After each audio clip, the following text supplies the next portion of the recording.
You have exactly 3 seconds to like and subscribe to the channel. Otherwise, I'll appear in your dreams tonight.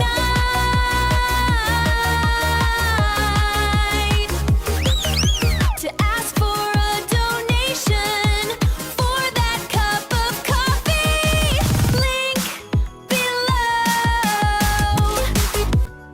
At 89:90, almost all Israeli Air Force aircraft took off simultaneously,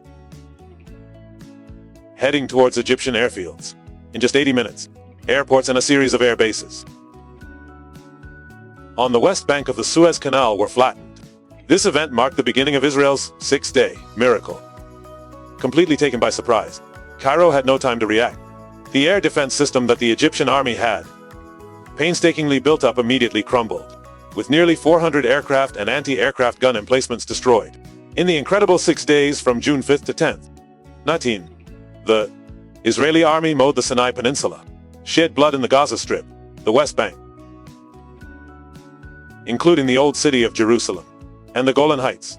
The Six-Day War is considered the war that shaped the geopolitical landscape in the world's cauldron for the past 50 years. So, please join KTQS in witnessing this fierce battle in today's video. The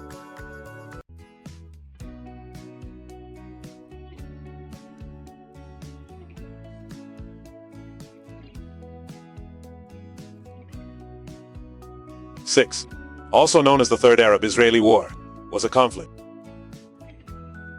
between the small nation of Israel and its powerful Muslim neighbors, Egypt, Jordan. The war began.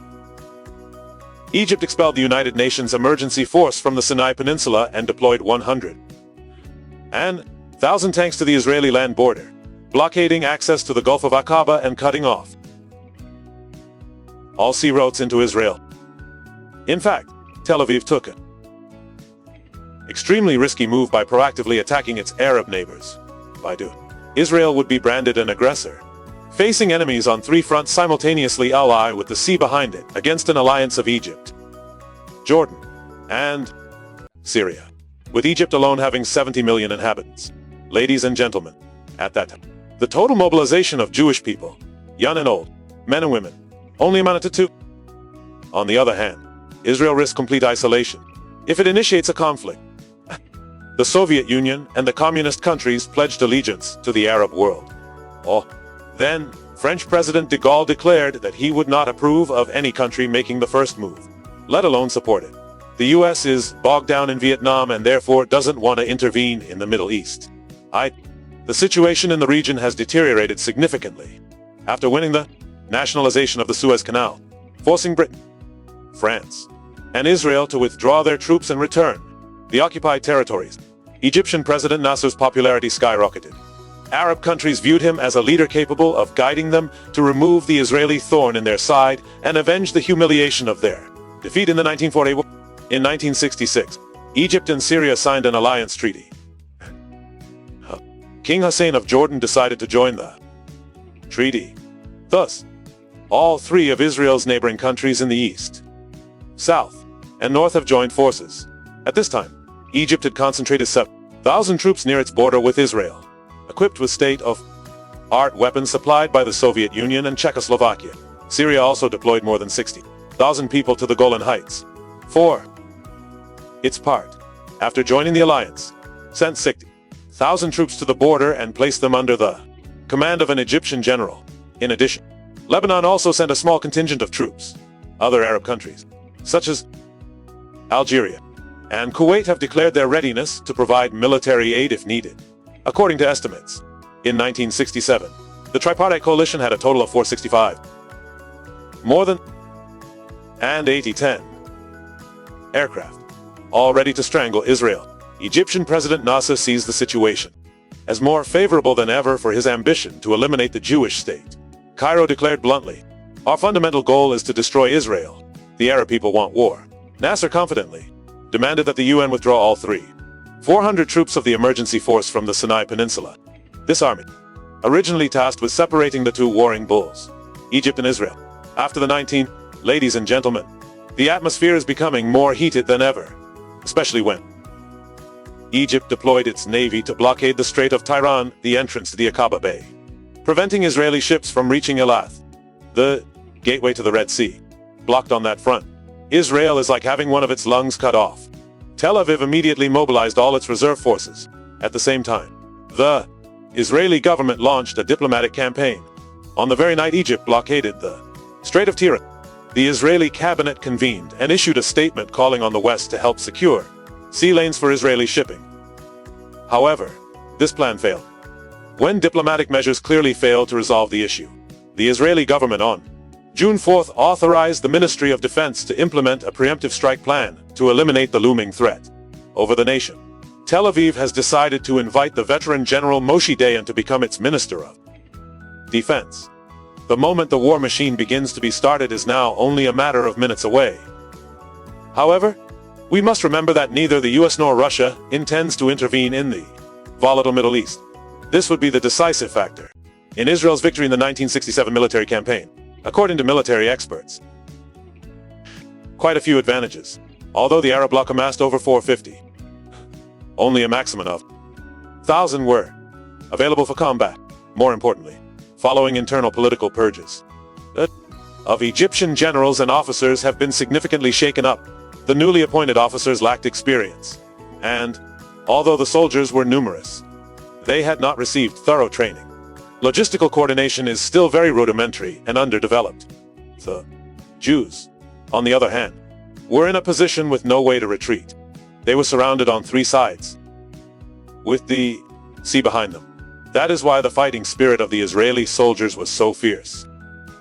In total, Tel Aviv has a highly disciplined army of nearly 300,000 troops at its disposal.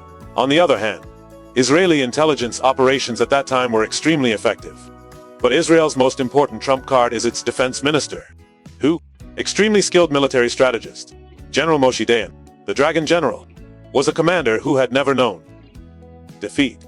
He fought in the British Army during World War II, then commanded the struggle for national 1948-1949, and served as commander-in-chief of the Israeli Armed Forces from 1954-1958. He advocated that officers, from generals downwards, must always lead the charge ahead of the soldiers to set an example. Tel Aviv knows that the major powers will not sit idly by and watch the four Middle Eastern countries fight amongst themselves. Faced with the risk of being wiped off the mat, Israel was forced to launch a preemptive strike to gain the upper hand. Moshe Dayan decided to employ a surprise attack tactic, concentrating a massive armored column to advance, breaking through enemy lines and striking a single position. Once a gap is open, the tanks charge forward and advance relentlessly. In addition, infantry and special forces will parachute into the Suez Canal area. Furthermore, Israeli radio broadcast false news to deceive the enemy and create chaos among the enemy's generals. The military operation proceeded exactly as planned by the Israeli Ministry of Defense. A lightning, fast preemptive strike was launched in Egypt after the barrage of Israeli bombs, rockets, and machine guns. Cairo was left with virtually no combat aircraft. It took an hour for Nasser's cabinet to understand what had happened. The whole world was astonished, wondering how the Israeli pilot managed to hit the target so skillfully. The press at the time rumored that Tel Aviv possessed some kind of secret weapon. However, satellite images show that the airports were flattened by conventional bombs and rockets. Ladies and gentlemen, the Egyptian Air Force was almost completely wiped out. The majority of their aircraft were destroyed while still on the ground. From June 5th until the ceasefire on the evening of June 8th, Egypt suffered 10,000 prisoners of war, nearly 500 aircraft destroyed, 400 tanks and 300 others cat. On the Israeli side, 275 soldiers killed, 800 were, and 61 tanks were destroyed. Shortly afterward, Israeli, including army, armored, and artillery units, launched a massive offensive into the Gaza Strip and the Sinai Peninsula.